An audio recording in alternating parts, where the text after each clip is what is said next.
There is a version of you that has been with you for a long time. It knows your history. It knows every failure you've ever had. Every time you tried something and it didn't work. Every time someone told you that you couldn't. Every time you almost made it and didn't. And that version of you has become very comfortable. It knows how to keep you exactly where you are. It knows your excuses by heart. It knows when to step in and remind you of all the reasons why change is hard, why now isn't the right time, why people like you don't really make it. Wayne Dyer called this the old self. And he spent decades studying why it's so persistent, and exactly what it takes to outgrow it. Because here's what most people don't understand. The old self isn't weak. It isn't lazy. It isn't even wrong, in a certain sense. It's doing its job. Its job is to protect you by keeping you in familiar territory. To keep you safe by keeping you the same. The problem is that safe and growth cannot occupy the same space. You cannot become more while staying exactly the same. You cannot outgrow the old version of you by being comfortable. And here's what makes Wayne Dyer's approach to this different from everything else you've heard on the topic. He didn't say push harder. He didn't say be more disciplined. He didn't say just want it badly enough. He said, change your identity first, and the behavior will follow automatically. That's what this video is about. Not motivation, not willpower, identity, the deepest level of change there is. Let me ask you something honest. How many times have you decided to change something about your life? Really decided, made the commitment, set the goal, maybe even told people about it. And how many of those changes actually stuck? If you're like most people, the answer is, not many. And it's not because you're weak. It's not because you don't want it badly enough. It's because you were trying to change your behavior without changing your identity. And that approach is fighting an uphill battle from the very start. Here's why. The brain is a pattern recognition machine. Its primary function is to take incoming information and match it to existing patterns.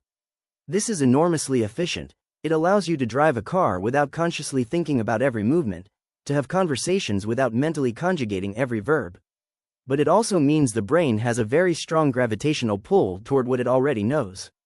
Toward existing patterns, toward the familiar version of you. Neuroscientists call these patterns self-schemas, internal models of who you are. And these schemas don't just influence how you think about yourself, they filter your entire experience of reality. They determine what you notice, what you believe is possible, what actions feel natural and what actions feel like a strain. When you try to change behavior without changing the schema, without updating the internal model, the behavior change works for a while. Willpower carries it, but eventually, willpower runs out, and the old pattern reasserts itself. Wayne Dyer saw this in thousands of people he worked with and counseled over his career. He saw intelligent, motivated, genuinely committed people fail to change not because they lacked effort but because they were making changes at the wrong level. The right level isn't behavior. The right level is identity. And that's exactly what we're going to talk about next.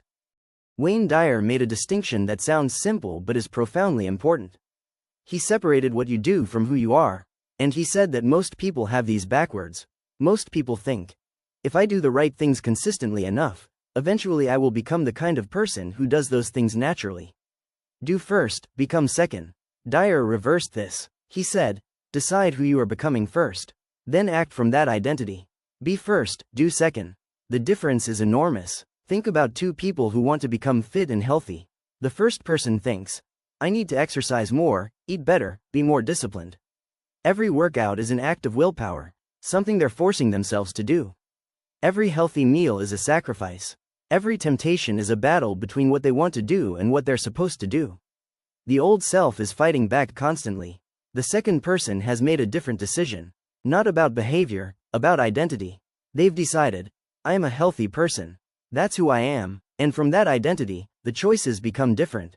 A healthy person works out, not because they have to, but because that's what healthy people do. A healthy person chooses nourishing food, not as a sacrifice, but as an expression of who they are. Same external behavior, completely different internal experience, and completely different long-term results. Because one is fighting the old self and one is expressing a new self. Dyer taught that the key to making this identity shift is what he called living from the end. Seeing yourself as already being the person you intend to become, not in a delusional way, not pretending circumstances are different than they are, but in the way you think about yourself, speak about yourself, and carry yourself. In his book Excuses Begone, he wrote about this directly. He said that the excuses that keep people in the old self, I'm too old, I've always been this way, I don't have what it takes, are not facts. They are stories, and stories can be rewritten, but only if you first decide to write a different one. In his book Excuses Begone, one of the most direct and honest things Wayne Dyer ever wrote, he cataloged the exact weapons the old self uses to keep you exactly where you are. And I want to walk through the most powerful ones. Because when you can name them, when you can see them for what they are, their power over you starts to dissolve. The first weapon is, it will be difficult. The old self knows this word works on you. The moment something feels hard, the mind starts looking for reasons to stop. But Dyer made an important point about this. Difficult and impossible are not the same thing. Most things worth doing are difficult. The question isn't whether it's difficult. The question is whether it's worth it. The second weapon is, it's just the way I am. This is perhaps the most insidious excuse of all. Because it masquerades as self-awareness. I'm just an anxious person. I've always struggled with money. I'm not the kind of person who. Dyer called these out as what they really are, not descriptions of your nature, but descriptions of your habits. And habits can change. The third weapon is, I don't have what it takes. Not enough intelligence, not enough talent, not enough connections, not enough money to start. Dyer had one response to all variations of this excuse. You have exactly what it takes to begin. And beginning is the only thing that actually matters right now. Everything else develops through the process. The fourth weapon is, I've tried before and failed.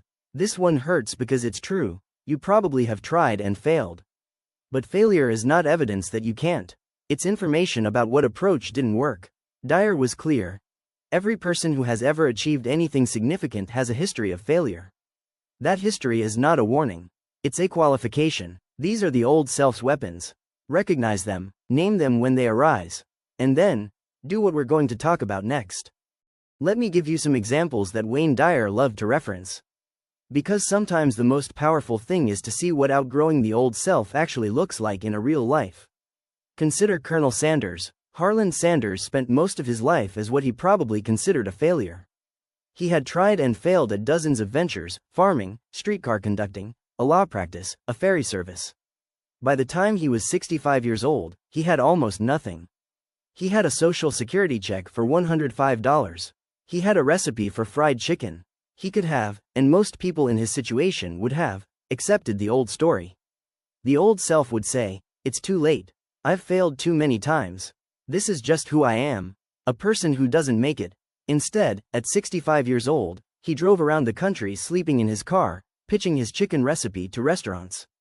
He was rejected over 1,000 times. He kept going, not from desperation, that never works, as we discussed. From identity. He had decided who he was. And KFC is the result. Or consider Wayne Dyer himself. He grew up in foster homes. His father abandoned the family. By any external measure, the old story about his life would have been, this is a man shaped by his wounds. This is a man who was given very little and probably has very little to give. Instead, at every stage of his life, Dyer made the same choice. He decided who he was becoming, not who circumstances had made him, who he was choosing to be. And from that identity, he built one of the most impactful careers in personal development history. These aren't inspirational anecdotes, they're evidence of a principle. The old self is not the final word on who you are. It is only the most recent version. And you can write the next one. Everything we've talked about so far is the framework. Now let's talk about the practice. Because identity change doesn't happen in a single decision, as powerful as that decision is. It happens through daily, consistent action that reinforces the new identity. Wayne Dyer's daily practice for identity change had 3 specific components.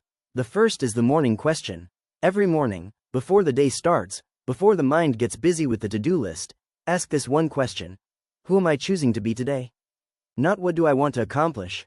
Not what tasks do I need to complete? Who am I choosing to be? What qualities, what values, what version of myself am I intending to express today? This question, asked consistently, does something subtle but powerful. It positions you as the author of your identity, not the victim of your history. You're not asking, who am I forced to be by my past? You're asking, who am I choosing to be right now? That difference is everything. The second component is what Dyer called acting from the new identity in small moments. Not just in the big decisions, but in the everyday, ordinary moments. How does the person I'm becoming handle frustration? Handle disappointment? Handle the temptation to go back to the old patterns? Every time you handle a small moment the way your new self would handle it, rather than defaulting to the old reaction, you deposit a small amount of evidence into the bank account of the new identity. Over time, those deposits compound. The third component is language. How you speak about yourself both to yourself and to others shapes your identity profoundly. The old self speaks in limitation. I can't, I never, I always struggle with, I'm just not the kind of person who. The new self speaks in direction. I'm working on, I'm learning, I'm becoming, I choose. Dyer was a strong believer in the power of I am statements, not as wishful thinking, but as identity declarations. I am someone who keeps their commitments. I am someone who grows through difficulty. I am someone who creates value. Said with conviction and backed by action, these statements gradually become the truth. There's something important I need to say here that most personal development content glosses over. Outgrowing the old self is uncomfortable. Genuinely uncomfortable. And that discomfort isn't a sign that something is wrong. It's a sign that something is working. Wayne Dyer was honest about this. He didn't sell a version of growth that felt easy and natural and effortless from the start. He taught that real growth, identity level change, requires moving through a period of genuine discomfort. Because you are leaving behind something familiar. Think about what a caterpillar goes through inside a cocoon. From the outside, it looks peaceful. Nothing much seems to be happening. But inside, the caterpillar is completely dissolving. Every structure that made it a caterpillar breaks down completely. And from that dissolution, a butterfly emerges. Dissolution hurts, not because it's bad, but because it's real transformation. When you start acting from a new identity, the old self pushes back hard. It generates feelings of discomfort, self-doubt, and fear. It whispers, this isn't really you. You're pretending. This won't last. Go back to what's familiar. Those feelings aren't evidence that you're wrong. They're evidence that you're actually in the process of change. The discomfort is the resistance of the old self to being outgrown. Dyer had a phrase he repeated often: feel the fear and do it anyway.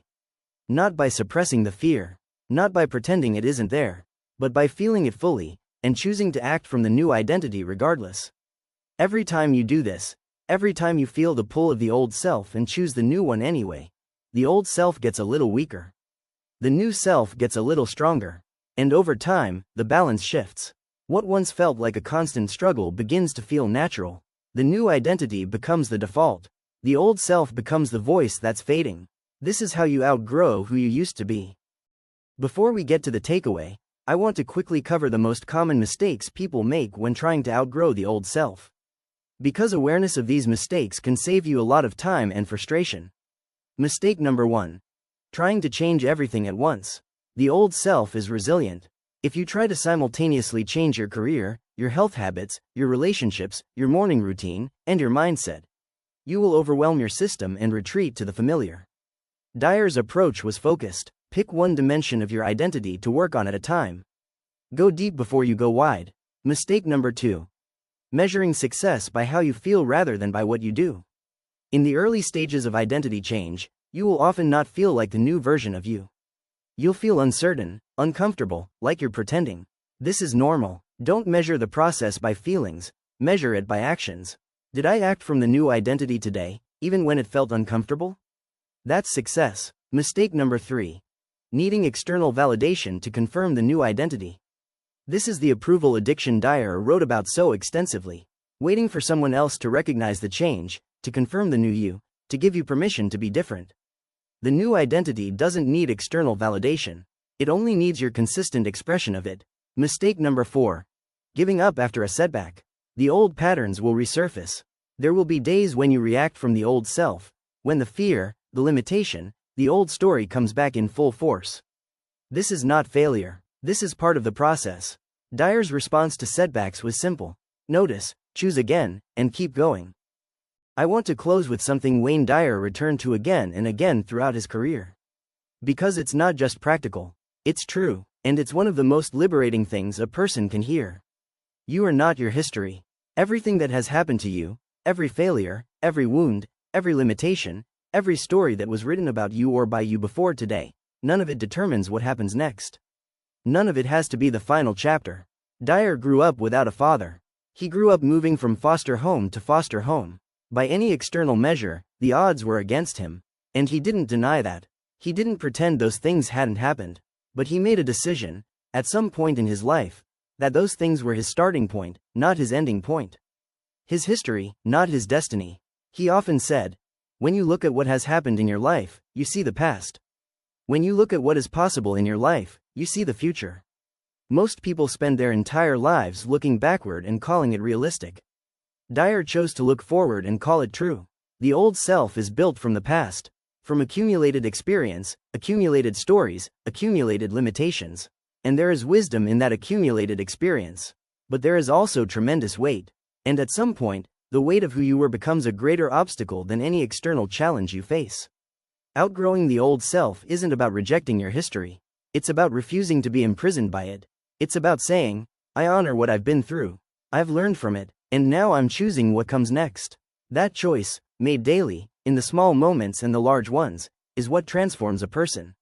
Not overnight, not without effort, but surely, steadily, irreversibly. You are not who you were. You are who you are becoming. Let's bring it all together.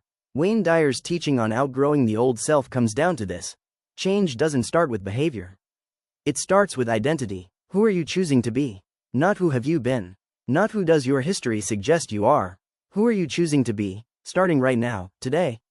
That question, answered with conviction and backed by daily action, is the beginning of everything. The old self will resist. It will use every weapon it has, the excuses, the doubt, the pull toward the familiar. That resistance isn't a sign to stop. It's a sign you're actually doing the work. Every time you feel that resistance and choose the new identity anyway, you get stronger. The old self gets weaker. Over time, the balance shifts. The practical steps. Every morning, ask, who am I choosing to be today? Act from that identity in the small moments, not just the big decisions. Speak about yourself in terms of direction, not limitation. Feel the discomfort of growth, and keep going anyway. And refuse, absolutely refuse, to let your history be the final word on who you are. As Wayne Dyer said, if you change the way you look at things, the things you look at change. Start by changing how you look at yourself. Before you go, if any part of this video made you stop and think, that's not an accident. Wayne Dyer believed the right message finds you at exactly the right moment. Maybe this was yours. If it was, hit subscribe. Not because I'm asking you to, but because there are more lessons like this one waiting for you on this channel. And you don't want to miss them. Hit the like button if this added something to your day. It takes 1 second and it helps more people find this content, people who might need it just as much as you did. Turn on notifications, so the next lesson shows up before life gets in the way. I'll see you in the next one. Don't die with your music still in you. Before you go, if any part of this video made you stop and think, that's not an accident. Wayne Dyer believed that the right message finds you at exactly the right moment. Maybe this was yours. If it was, hit subscribe. Not because I'm asking you to, but because there are more lessons like this one waiting for you on this channel. And you don't want to miss them. Hit the like button if this added something to your day. It takes 1 second and it helps more people find this content, people who might need it just as much as you did.